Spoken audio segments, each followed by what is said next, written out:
कल आपके इल्म में है जनरल कमर जवेद बाजवा साहब लाहौर में थे, उन्होंने मसरूफ़ दिन गुजारा। उन्होंने अपने गैरिजन के जो कमांडर्स या फ़ौजी अफसरान हैं उनसे मुलाकात की। एक सेशन जो था वो रिटायर्ड फ़ौजी अफसरों के साथ मुलाकात का था, वो तवील था। उसमें ज़ाहिर है कि इस वक्त पाकिस्तान की सियासत के जो हालात हैं उसमें एक बहुत बड़ा, मैंने कल भी आपसे गुजारिश की थी, तबका है जो रिटायर्ड फ़ौजी अफसरान और उनके अहल खाना का है, और वो लाखों में लोग हैं। और वो एन ब्लॉक का एन ब्लॉक जो वोटर है वो तहरीक इंसाफ का वोटर है। ये उनका हक बनता है और ये उनका कह लें कि किसी कोई भी बंदा किसी को भी वोट डाल सकता है। लेकिन चूँकि वो पाकिस्तान के अगर मैं ये कहूँ कि मरात याफ्ता लोगों में से उनका शुमार होता है, और वो ख़ानदान है जो बेसिकली पाकिस्तान की रियासत के ऊपर भी असरअंदाज हो सकते हैं। और ये इसमें मेरा ख़्याल है कि ना किसी को कोई गलत फहमी है और ना मैं बात ज़्यादा बढ़ा चढ़ा के पेश कर रहा हूँ। और सिस्टम है, सिस्टम के ऊपर लोग असरअंदाज होते हैं। ये पाकिस्तान की एलीट का एक पार्ट है। मैं और तरह से बात करूँगा। एक एलीट वो है, मतलब जो पाकिस्तान की रूलिंग एलीट है। एक पाकिस्तान की ये जो इनका पाकिस्तान की उस रूलिंग एलीट में जो पाकिस्तान की इस्टेब्लिशमेंट एक पार्ट है या एक फ्रीक है, ये उस फ्रीक पर असरअंदाज हो सकते हैं और हो रहे हैं। और इसीलिए जनरल बाजवा साहब जो हैं वो इनकी जो तहफ़्फ़ुज़ात हैं उनको दूर करने के लिए इनसे मुलाकातें कर रहे हैं और उनको समझाने की कोशिश कर रहे हैं कि हम जो गैर सियासी हुए हैं ये एक सोचा समझा फ़ैसला है, ये तारीख़ से सीखा हुआ एक सबक है। वैसे तो मैं ज़ाती तौर पर ये वाली बात इसको तस्लीम करता हूँ और आपके सामने इसका एतराफ़ करता हूँ कि मुझे ये लगता है कि पाकिस्तान की, ये मुझे क्या लगना है, ये बेनज़ीर भुट्टो कह गई हुई हैं कि पाकिस्तान की फ़ौज का जो मतलब है वो है chief of army staff. Pakistan की फ़ौज जो है वो पिछली DGISPR की प्रेस कॉन्फ्रेंस में जब रैंक एंड फाइल के दरमियान जो था ना, यूनिटी ऑफ कमांड का जो क्वेश्चन था उसके ऊपर उन्होंने जवाब दिया था कि पाकिस्तान का चीफ़ ऑफ आर्मी स्टाफ जिस तरफ देखता है पूरी 7 लाख फ़ौज उस तरफ देखती है। और ये माजी में जो यूनिटी ऑफ कमांड है वो थी, वो रहेगी। ये उनका टोटल मतमय नज़र था। तो कल की जो मुलाकात है वो इसीलिए, वो उनको ईजी करने के लिए, उनको दिलासा देने के लिए, उनको समझाने के लिए, क्योंकि ये वो असरअंदाज होते हैं, रिटायर्ड फ़ौजी हैं और इनमें से बहुत से फ़ौजी रिटायर्ड फ़ौजियों के बच्चे फ़ौज में सर्व कर रहे हैं और फिर एक माइंड सेट बना है और ये माइंड सेट बनते बनते बना है। ये सारी चीज़ें हमारे सामने हुई हैं। परवेज़ मुशर्रफ के बाद जो जनरल कियानी साहब ने जो रोल प्ले किया था वो उन्होंने ये किया था। और ये देखें, जब आप किसी ओहदे के ऊपर आके बैठते हैं तो फिर आप जब उस कुर्सी पे बैठ के देखते हैं तो आपका जो देखने का अंदाज़ होता है वो मुख्तलिफ होता है, तो आपका पर्सपेक्टिव चेंज हो जाता है। तो उन्होंने पाकिस्तान की फ़ौज को भी गैर सियासी किया था और वो आर्डर हुए थे कि जनाब के ISI पाकिस्तान के सियासी मामलात में मुदाखलत नहीं करेगी। और जितने सिविल डिपार्टमेंट में इंडक्टेड थे फ़ौजी उनको, और परवेज़ मुशर्रफ साहब के दौर में बहुत ज़्यादा थे, उनको कहा गया था या तो फ़ौज छोड़ दें या फिर वापस फ़ौज में आ जाएं। और ये हुआ था काम। जनरल कियानी साहब जो हैं वो पसंद नहीं किए गए अपने इन कामों की वजह से, क्योंकि उसके बाद जो हुकूमतें आईं वो इमरान खान साहब के जो सपोर्टर थे, सिस्टम के अंदर जो बैठे हुए थे, उन्होंने उनको बहुत ज़्यादा प्रमोट किया और एक तासुर जो था वो फैल गया। यानी पाकिस्तान की सिक्योरिटी इस्टेब्लिशमेंट के अंदर गया तो चोर हैं जनाब, वो चूँकि प्रोपोगेट इस तरह किया गया था कि चोर हैं, क्योंकि ये इन दोनों पॉलिटिकल पार्टियों ने अब ना सिर्फ परवेज़ मुशर्रफ साहब को निकाला था बल्कि फिर वापस आके 18वीं तरमीम की थी, और वो जो पाकिस्तान की रियल डेमोक्रेसी की तरफ एक बड़ा कदम था, तो लिहाजा ये दुश्मन गर्दाने गए। और फिर ये मामला फिर 2008 से ये चलते चलते यहाँ तक पहुँचे कि जिनको आप परवेज़ मुशर्रफ साहब ने गद्दार कह के इस मुल्क से निकाला था वो फिर बरसरे इक़्तिदार आए। तो एक सोच पैदा हो गई थी, एक माइंड सेट बन गया था कि जी के मतलब ये तो बड़ी ख़राबी कर गए जनरल कियानी साहब, बहुत गलत कर गए, ये तो नहीं होना चाहिए था, ये तो अब क्या है, अब इलाज ये है कि इमरान खान को सपोर्ट किया जाए। तो ये वो पीछे माइंड सेट था। फिर वक्त के साथ साथ जो मौजूदा लीडरशिप है इनको जब ये चीफ ऑफ आर्मी स्टाफ बने थे कि जनरल कमर जावेद बाजवा साहब, तो इनको कुछ ओहदेदार अपनी पोजीशंस पर विरासत में मिले थे जिन्होंने कंटिन्यू किया। और जो जनरल कमर जावेद बाजवा साहब को लोग जानते हैं, वो ये ज़रा और तरह के जर्नैल हैं। वैसे तो हर चीफ ऑफ आर्मी स्टाफ के बारे में हम कहते हैं कि ये बड़ा प्रोफेशनल है। ये मैंने पहले भी बताया था, ये उन दिनों बताया था जब हम बड़ी तनकीद किया करते थे कि ये कनाडा की एक यूनिवर्सिटी से पढ़ के आए हुए हैं और फौजी हजरात कहते हैं कि ये बड़े प्रो डेमोक्रेट है, ये इस तरह करके हैं इनकी बात। तो वक्त के साथ सीखा, फ़ौज ने सीखा, फ़ौज की लीडरशिप ने सीखा कि यार कि ये जो हमने सोचा था ये चीज़ें उस तरह से नहीं हैं। और अब मामला यहाँ तक पहुँचा है कि पहले तो वो जब हमें इंटरेक्शन होता था, जब हमारे साथ बात आती थी, तो एक वो रुथलेस एक जो होती है ना, एक एटीट्यूड जो होता है, रुथलेस एटीट्यूड, वो था टूवर्ड्स पॉलिटिशियंस कि गद्दार हैं, काट दो, बिछा दो, ये कर दो, वो कर दो। तो वो चेंज हुआ है। तो चेंज इस तरह से हुआ, यहाँ तक मामला तो आए कि जनरल साहब ने ये कल भी कहा अपने जो साबिक रिटायर्ड फ़ौजी अफसरान हैं उनको कि यार ये जो है ना गद्दार, मैं समझता हूँ कि कोई गद्दार पाकिस्तान का सियासतदान कोई गद्दार नहीं है। यानी ये मोहसिन दावड़ और अली वज़ीर तक मामला, यानी कि PTM तक उनकी ये सोच डेवलप हुई है। और जब कोई ये तो इमरान खान साहब अब साजिश कह रहे हैं ना, ये बात मेरा ख्याल है कुछ 6 महीने अगर प्रोड्यूसर साहब को मिल जाए, बात ज़रा मुश्किल होगी। वो हमने व्लॉग किया था जिसमें उन्होंने कहा था कि नवाज शरीफ जो है वो उतना ही मुहब्बे वतन है जितना मैं हूँ। ये जनरल कियानी साहब ने कहा, जनरल कमर जावेद बाजवा साहब ने आज से 1.5-2 साल पहले ये वाली बात कही थी, ठीक है जी, और अपनी फ़ौजी एक मीटिंग में की थी। तो कहने का मतलब ये है कि लर्न किया है, एक इर्तकाई अमल है, लर्न किया है। और जिस जगह पर वो बैठी हुई है, चीफ ऑफ आर्मी स्टाफ जिस जगह पर बैठे हैं, वहाँ पर बैठ के एक परसेप्शन भी चेंज हो जाती है। पर्सपेक्टिव जो होता है वो आपको बहुत कुछ सिखाता है, लर्न कराता है। तो अभी तक फ़ौज की कमांड जनरल कमर जावेद बाजवा साहब के हाथ में है। तो अभी तो ये तय है कि फ़ौज इसी तरह ही चलेगी जिस तरह उन्होंने फ़ैसला कर लिया है कि गैर सियासी हैं, इसी तरह ही चलेंगे। दस्तूर के ताबे हैं, दस्तूर के ताबे रहेंगे। हम कौन होते हैं किसी को NRO देने वाले, किसी को गद्दारी का सर्टिफिकेट देने वाले हैं, ठीक है जी। तो कल की जो मीटिंग थी, ये बड़ी लंबी तमहीद मैंने इसलिए बांधी कि उसमें मैंने कल भी आपसे कहा था कि वहाँ पर हर तरह के रिटायर्ड ऑफिसर मौजूद थे। जिन लोगों ने, मैंने कल भी गुजारिश की थी कि हाई किसी पोजीशन पे ऊपर काम किया होता है, उनका पर्सपेक्टिव और लेवल ऑफ अंडरस्टैंडिंग जो है वो मुख्तलिफ होता है। मतलब एक कर्नल, मेजर, ब्रिगेडियर से ज़रा मुख्तलिफ होगा अगर कोई जनरल, किसी ने बतौर जनरल सर्व किया है। और जनरल भी जो है वो अगर किसी ने बतौर ISI के चीफ किया है, बतौर CGS किया है, बतौर चीफ ऑफ आर्मी स्टाफ किया है, उसकी लेवल ऑफ अंडरस्टैंडिंग आम फौजी से बहुत मुख्तलिफ होगा, आम फौजी अफसर से भी। तो लिहाजा अब मामला, अब ये पता नहीं क्या बात है। अब ये इसी को 5th जनरेशन वार भी कहते हैं कि इस वक्त पाकिस्तान की सोशल मीडिया के ऊपर कल की मीटिंग के शुरा के हवाले से मैंने 2 जो मुझे आए हैं व्हाट्सएप ग्रुप्स में जो ऑडियो नोट्स शेयर हुए हैं, एक कोई 7-8 मिनट का है, एक कोई 5 से 6 मिनट का है। हम उनको थोड़ा सा जो कहते हैं एडिट करके, ब्रीफ करके, ज़रा छोटा करके, जो रेलिवेंट पोर्शन है उनके, वो आपको सुनाना चाह रहे हैं। वो आप सुने, आगे फिर उसके बाद बात करते हैं। सर, ये बड़ा लंबा एड्रेस था। He started at about 11:10 and finished at 1:40। उसके बाद क्वेश्चन आंसर सेशन था। उसने सबसे पहले तो लंबी कहानी है, उसने पूरी तरह उसने कहा कि I know what type of question you are going to ask me and you are interested in what. आप लोग इंटरेस्ट हैं, आपका इंटरेस्ट है कि प्रेजेंट सिचुएशन में आर्मी का रोल। उसने पहले तो बताया कि किस तरह इमरान खान आया, इमरान खान की टीम वीक थी, मैं उसको जिस तरह एक बच्चे को साथ देख चलता है इस तरह चलता रहा। कोई ऐसा पॉइंट, नुक्ता, वक्त नहीं था जब हम इसके साथ हमने कोऑपरेट नहीं किया। बाहर से जितने पैसे हैं मुख्तलिफ मुल्कों से, वो भी मैं ही जाके लाता रहा साथ।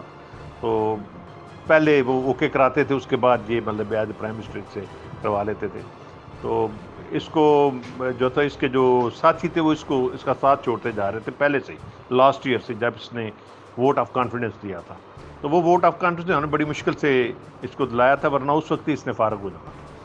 तो ये अपने जो MNAs हैं उनको मिलता नहीं है। जो चंद एक लोग हैं हवारी इसके जो चमचे हैं वो इसके इर्द गिर्द होते हैं और किसी और को करीब आने ही नहीं देते, ये उन्हीं की सुनता है ज़्यादातर। इस तरह पंजाब गवर्नमेंट में इसने जो बुजदार को रखा हुआ था उसकी बहुत ज़्यादा शिकायतें थी। मैंने भी इसको बताया कि ये तुम जो है ना अपने 22 साल की मेहनत जो है इस पर ज़ाया ना करो, सारा कुछ ज़ाया हो जाएगा, इसको चेंज कर दो। उस पर एग्री भी हो गया। उसने कहा, मेरे साथ कहा कि चलो अलीम खान को चीफ मिनिस्टर बना देते हैं। मैंने अलीम खान को बता दिया कि तुम आ जाओ, कल हम तुम्हारी बात करते हैं। दूसरे दिन जब हम अलीम खान पिंडी पहुंच गया तो जब हमने बात की उस तो वो चौधरी फारूक कहता नहीं जी नहीं सर, कोई ऐसी बात नहीं है, ये बाद में देखेंगे, ये अभी इतनी जल्दी नहीं हो सकता। और वहाँ पे मतलब इस तरह इसने लेट डाउन भी किया। इसी तरह मुख्तलिफ जो और अक्यूजन्स थे उसमें ये जो MKM वाले थे वो भी यही कहते थे कि ये जो है अपना हम तो आपकी खातर इनके साथ हैं वरना ये हमारी भी बात नहीं सुनता। तो इसी तरह ये अपनी पोजीशन ख़राब करता चला गया और हालात इसके ख़राब होना शुरू हो गए। फिर जनरल फैज़ हमीद को जब प्रमोट करना था तो मैंने उसको कहा भाई इसको मैंने आगे रखना है चीफ़ के लिए भी एज ए ऑप्शन, तो उसके लिए ज़रूरी है कि ACR ले core commander as a core commander, तो मैं इसको उधर पोस्ट करना चाहता हूँ। तो इसने ये किया कि इसने कहा कि मुझे 6 महीने का टाइम दे दें। 6 महीने गुजर गए। उसके बाद फिर मैं इसके पास किया कि भाई इसको मैं अभी पोस्ट आउट करने लगा हूँ। तो इसने कहा नहीं नहीं अभी रहने दें, ये ठीक नहीं है, तो थोड़ा सा और टाइम दें हमें, चलने दें इसको। तो थोड़ा सा मैं भी टेंशन में आया, ये भी टेंशन में, तो मैं वापस आ गया। तो वापस आया तो शाम को फिर MS का फ़ोन आ गया इसका, मेरे MS को, कि वो प्राइम मिनिस्टर साहब कह रहे हैं कि आप अपनी मर्ज़ी करें, इसको पोस्ट आउट कर दें। तो फिर मैंने पोस्टिंग कर दी। तो दूसरे दिन इसने बयान दे दिया मेरे ख़िलाफ़। तो इस तरह करके ना ये चीज़ें ऐसे डेवलप होना शुरू कर दी। जो ज़्यादातर ये होता था कि हम कुछ भी नहीं रोल बाज का प्ले करते थे तो बदनामी हमारी हो जाती। तो मैंने ये फैसला किया कि जिसको आप न्यूट्रल कहते हैं, स्टे न्यूट्रल, हम आप कोई रोल अदा नहीं करेंगे, अपनी अपनी खुद ही जंग लड़ो। तो this is it started off और ये आगे सिलसिला चला। और अब आपने देख लिया है कि ये जो है खुद ही पंजाब असम्बली में कितना लड़ाई झगड़ा हुआ है, जो कुछ भी हुआ है ये आपके सामने है। तो इस पे अभी इसमें हमने कोई डेलिबरेटली इसको रिमूव नहीं करवाया। ये जो रिमूव हुआ है ये थ्रू कोर्ट हुआ है और वो जेन्युइन हुआ है, ये इसने कहा चीफ ने। उसके बाद कुछ और क्वेरीज थी जो दाएं से क्वेश्चन आंसर आए कि जी ये तो फिर बड़ा पॉपुलर हो गया। उसके यस, पहले 7% पे इसकी पॉपुलरिटी थी, अब 27 हो गई है चंद हफ्तों में। तो अभी मेरे साथ हर दूसरे दिन खुद बात करता है। तो मैं उसको कह रहा हूँ कि मेहनत करो, इंशाल्लाह तुम दोबारा प्राइम मिनिस्टर बनोगे, हम तुम्हें एक्सेप्ट करेंगे, तो मेजॉरिटी लेके आओ। तो उसके बाद लोगों ने ये भी कहा कि अगर राइट्स हो गया तो फिर क्या होगा। उसने कहा फिर army shall play its role, हम मार्शल लॉ नहीं लगाएंगे, लेकिन I will arrest all of them and ask the supreme court कि आप वर्डिक्ट दें और इसको री इलेक्शन करा दें। मैं अभी उसमें 4-4.25 घंटे की डिस्कशन थी सर, सारी को रिपीट तो नहीं कर सकता, लेकिन मैं सिर्फ इतना बता सकता हूँ सर कि शुरू में ऑफिसर्स बहुत फ्यूरियस थे और रिटायर्ड ऑफिसर्स का तो स्टेक पर इतना ज़्यादा कुछ नहीं होता। वो तो मतलब उस तरह खामोश नहीं रह सकते जिस तरह में भी सर्विंग ऑफिसर्स रह सकते हैं। और रिटायर्ड ऑफिसर्स के तेवर शुरू में बता रहे थे कि उन्होंने बड़ा टफ टाइम देना है चीफ को, लेकिन सर घंटे 2 घंटे के बाद फिर जब उनको भी चीज़ें ठंडी होना और समझ आना शुरू हुई तो चीफ़ के जवाबों पे फिर तालियां बजनी शुरू हुई और उसके बाद फिर अप्रिशिएट होना शुरू हुआ। फिर बड़े अच्छे क्वेश्चन हुए और बहुत ही अच्छे आंसर हुए। चीफ़ ने हर चीज़ सर, आज उन्होंने कहा जी आज मेरे सीनियर बैठे हुए हैं, मेरे CEO, मेरे GOCs तक बैठे हुए हैं, तो आज कोई सीक्रेट कोई नॉन सीक्रेट चीज़ नहीं है। आज आप खुल के जो पूछना है सर पूछें, there is no limitation, I am sitting here. Address तो छोटा ही था सर, उसके बाद क्वेश्चन आंसर बहुत लंबे चले। और वो एंड पे मैं अभी आपको कंक्लूड सिर्फ यही कर सकता हूँ कि सर चीफ के बात में भी लॉजिक है। बहुत सारी ये जो प्रोपेगेंडा वारफेयर और कंस्पिरेसीज़ की थ्योरीज चल रही हैं सर, और उसमें से बहुत सारी जो है ना दफन हो चुकी हैं, और बहुत सारी एंटी आर्मी ख़ास तौर पे पीपल और आर्मी के दरमियान जो वेज क्रिएट करने की कोशिश की जा रही थी, उस चीज़ को काउंटर बहुत ज़बरदस्त तरीके से किया गया। इसीलिए कराची वाले प्रोसेशन में ये एंटी आर्मी स्लोगन्स रेज़ नहीं हुए हैं। और अल्टीमेटली सर मैं अपनी असेसमेंट में गलत हो सकता हूँ, 2-4 और गलत हो सकते हैं, लेकिन ऐसे नहीं हो सकता सर कि पूरे का पूरा ऑडिटोरियम ही गलत हो और एंड पे जब ये तकरीर ख़त्म हुई है तो उस वक्त तालियां स्टॉप नहीं हो रही थी, और चीफ़ ने 2-3 दफ़ा थैंक यू भी कहा है कि तालियां स्टॉप कर दें, लेकिन वही रिटायर्ड अफसर जो उस वक्त बाजू जो उन्होंने चढ़ाए हुए थे उन्होंने, और सांसें फूली हुई थी, वो उस वक्त तालियां स्टॉप नहीं कर रहे थे। हर चीज़ का लॉजिकल जवाब दिया है, वी मे डिसएग्री, लेकिन इस लॉजिक के साथ कि बंदा कम से कम सिंसियरिटी से, दिल से जब बात कर रहा हो ना सर बंदा, तो अगले बंदे को भी लगता है कि यार ये वाकई बंदा दिल से बात कर रहा है। तो मुझे लगा है सर कि चीफ़ ने दिल से बात की है और उसका वजह से ही असर ज़्यादा हुआ है। और there was not a single person, difference of opinion रखा होगा बेशक, लेकिन उनकी लॉजिक से भी कंसिडर ज़रूर किया है उसको बंदों ने, कि ये खाम-खा में जो है ना वो कवर अप स्टोरी नहीं है, कम अज़ कम ये एक लॉजिक है, may be a wrong logic और even a less appealing logic, लेकिन ये कवर स्टोरी नहीं है। चीफ़ ने कवर स्टोरी कोई नहीं सुनाई सर, ना कोई हाश-पाश मट्टी डालने की बात की है, उन्होंने बिल्कुल क्लियर कट अंदाज में ऑप्शंस भी डिस्कस हुई, जिस तरीके से ऑप्शंस का सारा सिस्टम हुआ, हर चीज़ डिस्कस की है सर, हर चीज़ डिस्कस की है। और अल्टीमेटली मुझे इस टॉक में ये लगा है सर कि मैं अपने कंक्लूजन निकालूँ कि अल्लाह ताला ने ना सर, ये अभी इकानमी हमारी इस साल इम्प्लोड होनी है। बेसिकली हमारा जितना बजट डेफिसिट इस साल होगा, इतना पिछले रिकॉर्ड में कई सालों में नहीं हुआ, और पीटीआई की हुकूमत ने बजट डेफिसिट कंट्रोल कर लिया था। इस दफ़ा वो प्रिपेयर्ड थे कि इस ब्लंट को फेस करेंगे, क्योंकि हमारी इकानमी ने जंप किया है 4 पॉइंट समथिंग से 6 पॉइंट समथिंग पर, और इस सडन जो इंक्रीज़ हुआ है इकानमी का, उसका एक बैकलैश आता है। ये नेचुरल प्रोसेस है, एक साल का बजट डेफिसिट बहुत इंक्रीज़ करता है, उसमें हमारी इंपोर्ट्स ज़्यादा होती हैं, एक्सपोर्ट्स कम होती हैं, तो काफ़ी सारा वो कॉम्प्लिकेटेड इकोनॉमिक्स है सर इसमें। तो इस चीज़ से अल्लाह ताला ने बचा लिया। ज़रदारी को इस आइडिया था इस चीज़ का, उसने शहबाज शरीफ को आगे कर दिया। अब ना वो ये लोहे का चना चबा सकते हैं, ना उसको जो है ना निगल सकते हैं, ना थूक सकते हैं, ये भी उनके गले फिट हो गया सर। बजट में उन्होंने अपनी पार्टी की जो है ना सर वो सही करके जो है ना वो रेटिंग लो करवानी है, और ये बजट ऐसा ही होना था, चाहे पीटीआई की गवर्नमेंट होती तब भी ऐसा ही होता। लेकिन अब ये ब्लेम सारे का सारा आएगा इसके ऊपर, शहबाज शरीफ के ऊपर, जो कि ब्लेसिंग इन डिस्गाइज है टुवर्ड्स पीटीआई।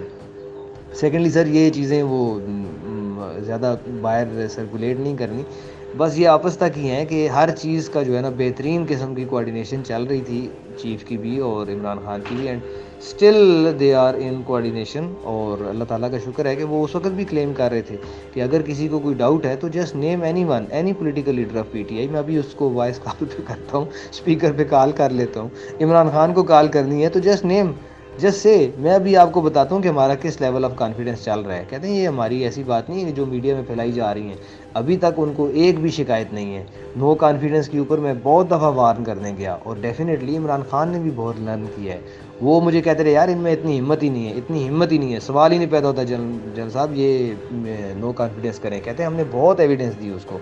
और इसके अलावा भी बहुत सारी सपोर्ट सर आर्मी की रही है शुरू से। इमरान खान भी एक्नॉलेज करता है, तमाम पीटीआई के लीडर्स भी एक्नॉलेज करते हैं, और इमरान खान ने ये भी कन्फेस किया है कि उसने इस एपिसोड से, इस नो कॉन्फिडेंस से बहुत कुछ सीखा है, और अभी उसने अपनी निशानदेही गलतियों की भी कर ली है, और अभी वो इंशाल्लाह होपफुली अगली दफ़ा आके बहुत ही बेहतर हालात में मुल्क चलाएगा। और दूसरी चीज़ जो हल्की सी मुझे अपनी रीडिंग है मेरी सर, कि प्रॉबेबली नेक्स्ट गवर्नमेंट के सेटअप में इमरान खान और जरदारी शामिल होंगे, और उस वक्त भी हल्का सा चीफ ने इंडिकेशन दी है वैसे ये कि आपको इस तरह हार्ड एंड फास्ट लाइंस नहीं ड्रा करनी चाहिए। इमरान खान और उसकी टीम बेस्ट सिलेक्शन है पाकिस्तान के लिए, और अगर कल वो जरदारी के साथ मिल जाते हैं फॉर एग्जांपल, तो हम ये नहीं कहेंगे कि इमरान खान चूँकि एक चोर के साथ मिल गया है तो आज के बाद वो भी चोर है। तो कहते हैं कि ये मिलजुल कर करना होता है, पाकिस्तान के ऊपर बहुत सारे चैलेंजेस होते हैं, ये थोड़ी सी चीज़ें आपस में डिफ्यूज़ करके, कोऑर्डिनेट करके, कुछ जगह पे हल्का सा कंप्रोमाइज़ करके, और आहिस्ता आहिस्ता चीज़ें। और इसकी मिसाल वो ऐसी ही है कि जैसे इस्लाम में जब नए नए अल्लाह ताला के अहकाम आने शुरू हुए थे, जब इस्लामिक स्टेट बन रही थी इस्लाम के शुरू के दिनों में, तो उस वक़्त यकदम आर्डर नहीं आया था कि कल से जनाब नमाज भी है और हज भी है और रोज़ा भी है, ज़कात भी है और जिहाद भी साथ ही शुरू कर दो। आहिस्ता आहिस्ता ट्रांसफॉर्मेशन हुई थी। तो ये हमारी भी जो पॉलिटिकल गवर्नमेंट की जो प्रोग्रेस है वो स्लो होगी, आहिस्ता आहिस्ता अपने सिस्टम्स मैच्योर होंगे, और यही चीफ ने कहा है कि हम आहिस्ता आहिस्ता स्टेप बैक करेंगे। हमने स्टेप इन रख के तमाम हमेशा ब्लेम ही लिया है अपने सर पे। जिस तरह अभी पंजाब असम्बली में इन्होंने स्टेप बैक किया है तो उन्होंने अपने मामलात सेट कर लिए हैं ना सर, अपना अगली फेस भी दिखा दी है, अदालत से वो पुलिस भी आ गई है, एंटी राइट्स ने आके अंदर नज़्म ज़ब्त का मुजाहरा भी सेट कर दिया है, उसके बाद वो काउंटिंग भी हो गई है। अब अगर ये जोड़ तोड़ पहले आर्मी करना शुरू कर देती या उस जगह पे जाके डिफ्यूज़ कराने की कोशिश करती, कोई हालात सेट कराने की कोशिश करती, अल्टीमेटली ब्लेम अगले इलेक्शन में उन्होंने आर्मी पे डालना था कि जी हम तो बन रहे थे और आर्मी ने हमें नहीं बनने दिया। अभी उनकी जो बकौल चीफ के जो पॉलिटिशियंस के रफ़ एजेस हैं, वो अपने रफ़ एजेस आपस में एक दूसरे के साथ रब करें, ख़ुद ही स्मूथ करें और ख़ुद ही अपने पाँव पे खड़े हों। ना हम उनको बैसाखियाँ देंगे और ना अपना कंधा देंगे कि अपनी जो है ना वो गलतियों का जो बार है वो हमारे ऊपर डाल के अपने इलेक्शन में वो सेल करते रहें। और यही वजह है कि ये करप्ट पॉलिटिशियंस अभी तक सर्वाइव कर रहे हैं कि ये ब्लेम नहीं लेते, ये ब्लेम दूसरों के ऊपर डाल देते हैं। ये आपने दोनों जो हैं वो यानी तसलसल के साथ सुन लिए, दोनों जो ऑडियो नोट्स हैं जो इसको सोशल मीडिया के ऊपर चल रहे हैं। इनमें जो बात कही जा रही है ये उनके अपने ख्यालात हैं, कुछ के तो अपने ख्यालात हैं, और जो कुछ बातें उन्होंने की अब वो किस पर्सपेक्टिव में की, किस पैराए में की, किस सियाको सबाक में की, वो कल मैंने एक वहाँ पर जनरल साहब मौजूद थे, उनसे जो गुफ्तगू की, वो कल का जो व्लॉग है वो इसमें प्रोड्यूसर साहब उसकी वो डिस्क्रिप्शन दे दें, वो लिंक वगैरह दे दें, वो भी आप देख लें कि उसमें बड़ा क्लियर है कि वो जो DGI-SPR ने प्रेस कॉन्फ्रेंस की थी वो वही मुद्दा है उनका। यानी कल की सारी गुफ्तगू में समझाने का अंदाज़ मुख्तलिफ हो सकता है। मतलब वो ये कहना कि जी के देखे कि बात ये है कि मैं इमरान खान साहब अपने किए की पकड़े हुए हैं, वो खुद ये वो कर रहे थे, खुद वो लोगों से नहीं मिलते थे, क्या अलीम खान के ख़िलाफ़ हमने कुछ किया, इमरान खान साहब के ख़िलाफ़ साजिश क्या हमारे खाते में डालेंगे जो जहांगीर तरीन साहब के साथ हुआ, उस्मान बुज़दार साहब की पुअर परफॉर्मेंस जो थी वो क्या हमारी कोई साजिश थी, हमने तो पहले भी इनको पॉइंट आउट किया था, इस तरफ वो तवज्जो दिलाई थी। अब जिसके बारे में वो कह रहे हैं कि जी कि वो फराह गोगी वाला भी मामला उसी से जुड़ा हुआ है ना, कि वो फराह गोगी जो पंजाब में कहती थी होता था, तो वो इशारा बुनियादी तौर पर उसी तरफ था, जिसके मुतालिक आज इमरान खान साहब सहाफ़ियों से गुफ्तगू करते हुए ये कह रहे थे कि जी फराह गोगी जो है उसके पास तो वो कोई अपना सरकारी ओहदा भी नहीं है, तो उसने क्या करप्शन करनी थी, इस तरह की वो बातें कर रहे हैं। तो मैं जो पॉइंट मेक करना चाह रहा हूँ वो ये है कि इस वक्त सोशल मीडिया के ऊपर जनरल कमर जवेद बाजवा साहब की कल की जो मीटिंग थी रिटायर्ड फ़ौजी अफसरों से, वो मिसकोट की जा रही है, उसकी अपनी अपनी जो इंटरप्रिटेशन की जा रही है वो उनको मिसकोट भी किया जा रहा है, और या फिर ये समझें या कहा जाए कि हर बंदा अपनी दानिश में जो बात जो समझ उनकी आई उस तरह वो उसको पेश कर रहा है।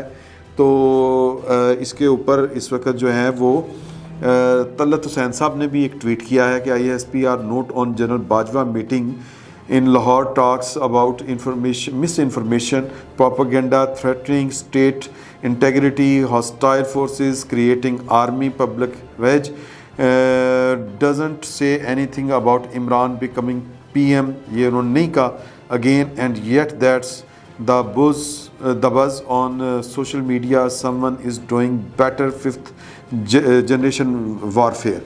तो ये वो कह रहे हैं कि यार कि ये कोई ना कोई गड़बड़ है, ये सारा कुछ जो है ना ये जनरल साहब ने उस तरह से नहीं कहा। पहली बात तो मैं ये देखनी चाहिए कि देखें कि आज की ये खबर है कि वफाकी जो तहकीकाती इदारा जिसको FIA कहते हैं, उसने कुछ 4 खुसूसी टीमें जो उसने तश्कील दी हैं, उन्होंने पाक फ़ौज के ख़िलाफ़ सोशल मीडिया के ऊपर जो नफ़रत अंगेज़ मवाद फैलाने में मुलव्वस हैं 2 दर्जन से ज़ायद अफराद को 11 मुख्तलिफ़ शहरों से गिरफ़्तार किया है।